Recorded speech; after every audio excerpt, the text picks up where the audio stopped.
ओम शांति। अभी आज विशेष आप सब जानते हैं कि हमारी आदरणीय लता दीदी के निमित्त विशेष भोग रखा हुआ है 20 मार्च 2005। हमारे दीदी जी ने इस साकारी दुनिया से, इस देह से विदाई ली। दीदी का फोटो आप देख रहे हैं। किन्होंने साकार में देखा है? साकार में जिन्होंने देखा है, जो उसके बाद आए हैं वो हाथ उठाओ। साकार के दीदी के जाने के बाद जो आए हैं। तो हमारी दीदी जो थी वो साउथ गुजरात, सूरत, वलसाड़, बारडोली सब सोन संचालिका थी। जो मुख्य हमारे गुजरात के 12 सब सोन है, इसमें दीदी हमारी सब सोन संचालिका थी। बहुत अच्छा दीदी का परिचय हम आपको देते हैं। लता दीदी का लौकिक जन्म 1947 में अहमदाबाद में धार्मिक वृत्ति के घर में हुआ। गुजराती परिवार से ही थे। बचपन से ही गरीब और दुखी लोगों की सेवा करने की लगन थी और मन ही मन सोचती थी कि बड़ी होकर के ऐसे लोगों की सेवा करूंगी। कई बार हमको भी सुनाते थे कि मुझे देश की सेवा करनी थी, मुझे देश की सेवा करनी थी। वो सदैव यही सोचा करती थी कि क्या कोई ऐसी दुनिया नहीं हो सकती जहाँ कोई दुखी ना हो, गरीब ना हो। और 1964 में 64 साकार बाबा मम्मा थे। उन्हें परमात्मा का सत्य ज्ञान मिला और पता चला कि परमात्मा एक ऐसी सुखमय दुनिया बनाने के लिए इस तरह पर अवतरित हुए हैं।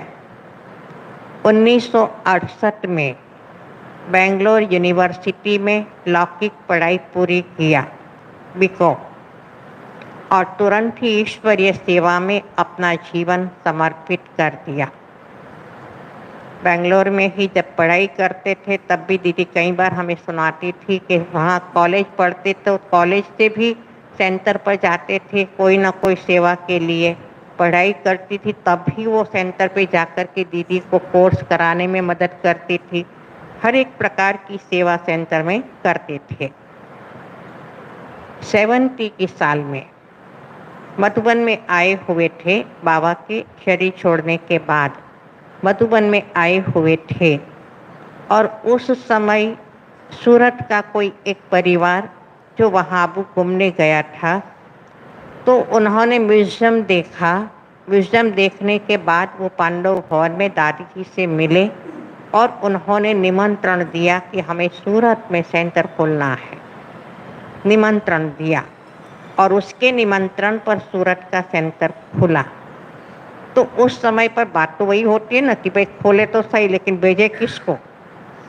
ड्रामानुसार लता दीदी वहीं पर थी मधुबन के अंदर। तो दादी जी ने कहा कि ये गुजराती हैंड यहाँ बैठ के क्या कर रहा है। और फिर दादी जी ने सल्ला दीदी के साथ लता दीदी को सूरत में भेजा। जिन्होंने निमंत्रण दिया था, जो घर दिया था, वो एक मोहल्ले के अंदर 3rd फ्लोर पर था और 3rd फ्लोर पर से एक ही कमरा, वही उनका क्लासरूम, वही उनका बेडरूम, वही उनका किचन, सब कुछ उसी में ही। और उस रीति से लता दीदी को सल्ला दीदी आए थे सूरत में छोड़ने और लता दीदी को बिठा के गए वहाँ पर। साथ में कोई एक माता जी थे जो मालेगांव से थे, गुजराती ही थे लेकिन समर्पित थे, और वो साथ में रहे। और इस रीति से 1970 के अंदर सूरत में सेवा का बीज पड़ा। तो शुरुआत में तो वहाँ ही सेवा शुरू किया, दुधाला शेरी उसका नाम था वो मोहल्ले का। तो वहाँ पर शुरुआत हुई। उसके बाद फिर वो छोटा पढ़ने लगा सेवा की। तभी दीदी की आयु 22 साल की थी और तभी वहाँ पर उन्हों को भेजा दादी जी ने। उसके बाद फिर सुमुलदेरी रोड पर जो था, तो वहाँ पर सुमुलदेरी रोड पर एक बंगलो था और वो किराए पर लिया। उस समय 500 रुपया किराया था और वो बंगलों के अंदर वहाँ सेवाएं शुरू हुई।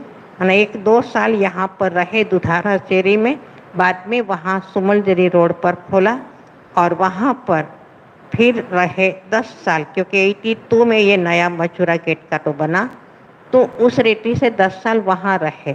वो बंगलो था, आप समझ सकते हैं शुरुआत के बंगलो भी कैसे होते हैं।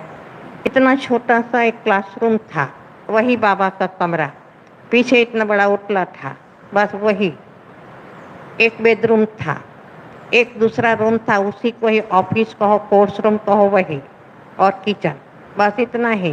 गार्डन पीछे थोड़ा खुला था, बस इतना ही था। आप सोच सकते हैं एक भी व्यक्ति कुर्सी तो रखते ही नहीं थे, लेकिन इतने छोटे से हॉल के अंदर 40 लोग बैठते थे। हम तो कितना आराम से बैठे हुए हैं, तब इतने छोटे से रूम के अंदर 40 लोग बैठते थे हम। और उस समय हमारा बेडरूम भी वही रहता था, क्योंकि बताया ना, हम रहते शायद 7-8 बहनें रहती थी।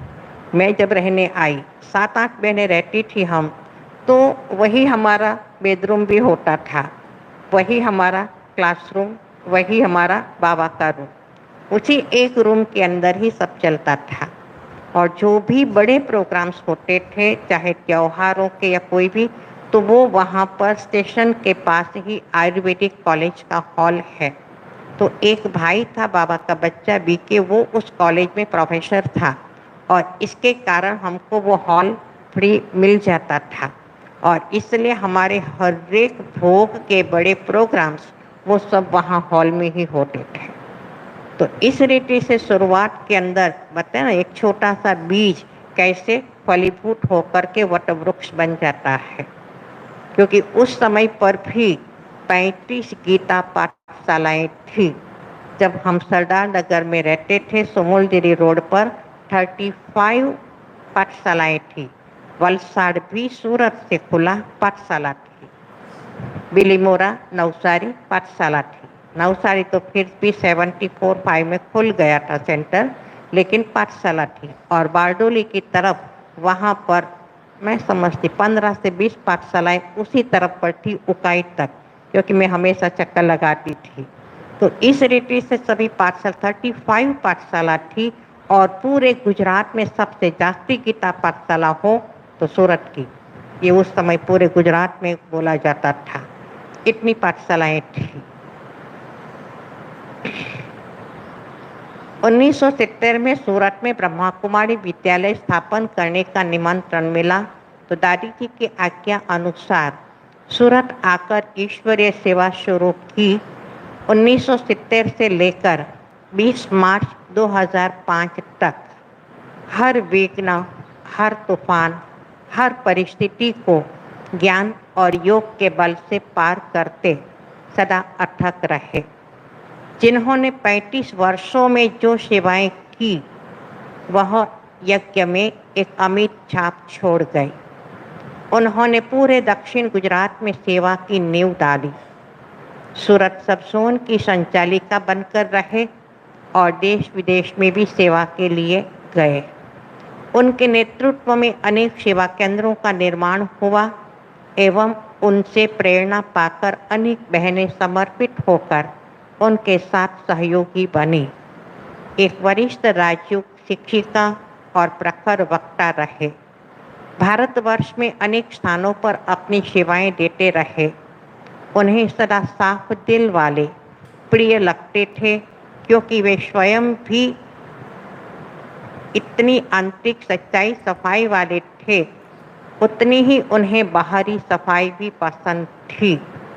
सदा ही सहनशील, सरलचित और नम्रचित रहे। उनको योग में अधिक रुचि होने कारण समय प्रति समय योग के कार्यक्रम बनाती रहती थी। उन्हें डायबिटीज की बीमारी थी और हार्ट में ब्लॉकेज होने के कारण अहमदाबाद में बाईपास सर्जरी के लिए ले गए। 17 मार्च को 16 मार्च को हम गए थे। और वो भी कैसे होता है ना, बाबा ड्रामा एक ऐसा फिक्स होता है कि उनका आयुर्वेदिक दवाई के ऊपर ही ज़्यादा विश्वास था। वो एलोपैथी बहुत कम लेते थे, आयुर्वेदिक दवाई ही ज़्यादा करते थे और उसमें भी देसी उपचार ही उनके ज़्यादा चलते थे। लेकिन ड्रामा में जो होना होता है तो उनको कुछ तकलीफ होती थी, वहाँ ही हॉस्पिटल में गए, वापस आ गए।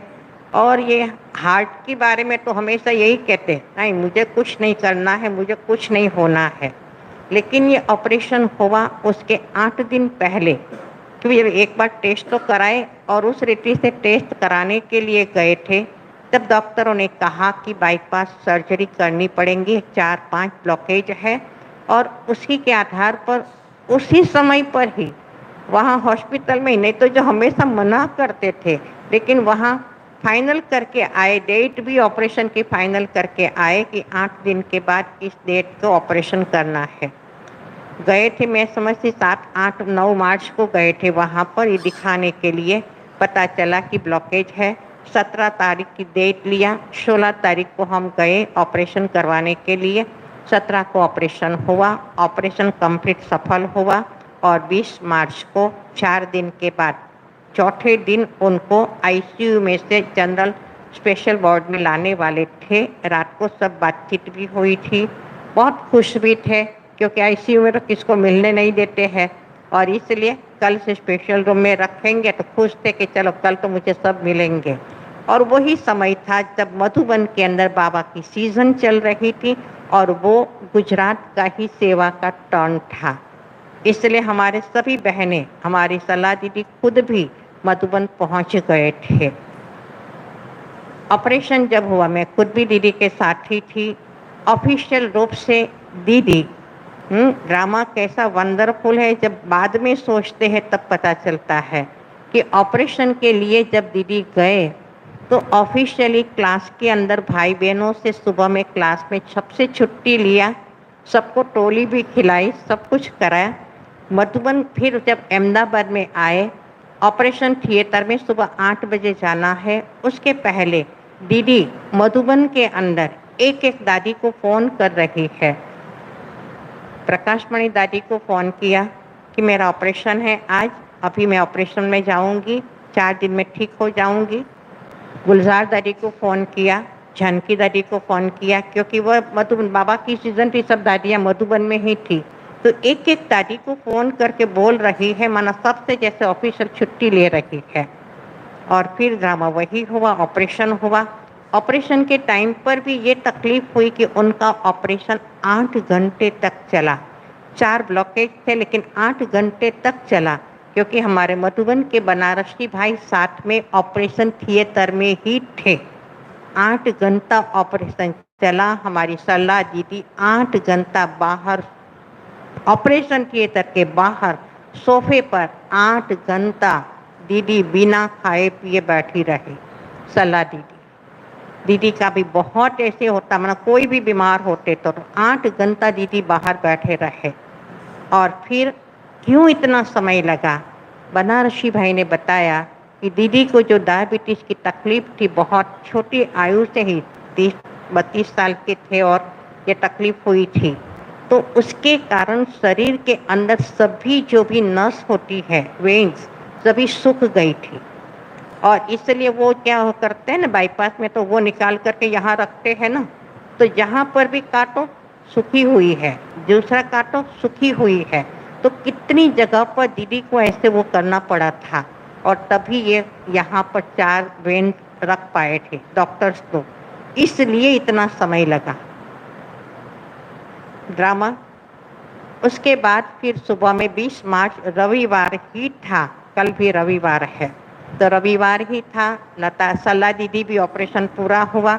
अब वापस वहाँ गुजरात सेवा का टर्न है, तो दीदी तो अब पहुँच गए मधुबन के अंदर सलाह दीदी। और यहाँ पर हमको कहा था कि आप 7-6 बजे आ जाना चाय लेकर के, मुझे कल तो सुबह में डाल देंगे ना स्पेशल रूम में। तो हम भी रात को वहाँ सेंटर पे चले गए।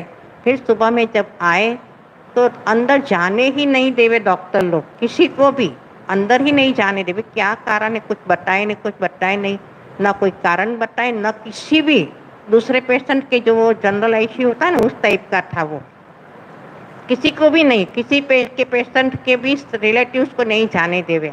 कितना डॉक्टर को पूछो फिर भी नहीं। फिर आखिर वो डॉक्टर बोलता है कि सल्ला दीदी कहाँ है, सल्ला दीदी कहाँ, दीदी को फ़ोन किया तो दीदी भी माने ही, दीदी को फ़ोन किया तो दीदी को कहा कि आप कहाँ हो, आ जाओ। फिर दीदी ने शारदा बहन मधुबन जाने की तैयारी कर रहे थे आंबावाड़ी, तो दीदी ने शारदा बहन को फ़ोन किया कि आप पहुँचो, आखिर है क्या, कुछ बता नहीं रहे डॉक्टर लोग। और तभी फिर शारदा बहन आई तो उनको भी नहीं बोले, तो शारदा दीदी तो एकदम गुस्सा कर दिया कि आखिर है क्या बात, ये 6 बजे से बहनें आई है, आप कुछ बोलते भी नहीं हो, न हमको पेशेंट से मिलने देते हो, आखिर बात क्या है।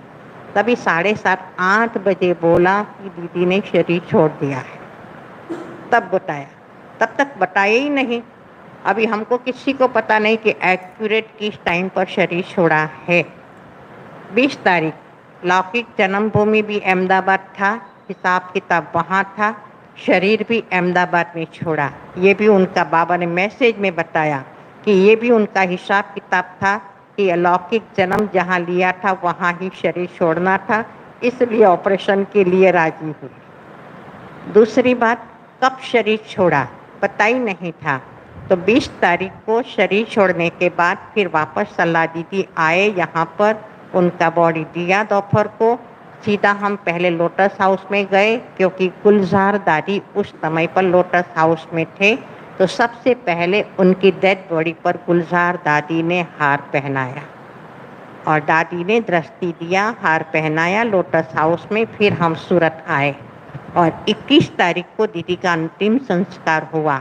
उसके बाद जब भोग लगाया कैलाश दीदी गांधीनगर, और तभी बाबा से पूछा था कि आखिर किस टाइम पर शरीर छोड़ा है, तब बाबा ने बताया कि उन्होंने रात को 2:30 बजे ही शरीर छोड़ दिया था, 2:30 बजे ही शरीर छोड़ दिया था। अभी कहाँ गफलत हुई कि डॉक्टरों की दवाई में या वो तो कोई कारण नहीं पता चला, लेकिन इतना बताया कि दीदी बहुत सलाह दीदी को याद कर रहे थे, बहुत याद कर रहे थे। तो क्यों याद कर रहे थे, क्या बस मुझे मिलना था कि अभी ये जो भी सारी फुलवाड़ी है सूरत की, बस अभी मुझे बाबा बुला रहे हैं, मुझे जाना है, मैं जान रही हूँ, तो अभी आप संभालना, ये दीदी को बोलना था और इसीलिए वो बहुत याद कर रहे थे। ये सारी बातें फिर मैसेज के अंदर बाबा ने बताई।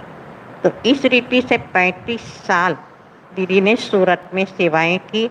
ये सभी साउथ गुजरात भरूच से लेकर के उमरगांव तक की सेवा और सभी सेंटर खोलने के निमित्त दीदी बने थे।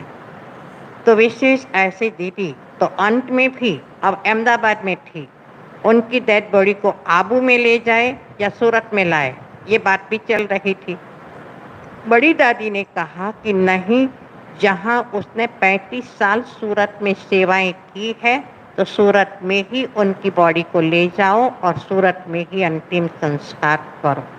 बड़ी दादी ने ये डिसीजन दिया और फिर उनको सूरत में लेके आए।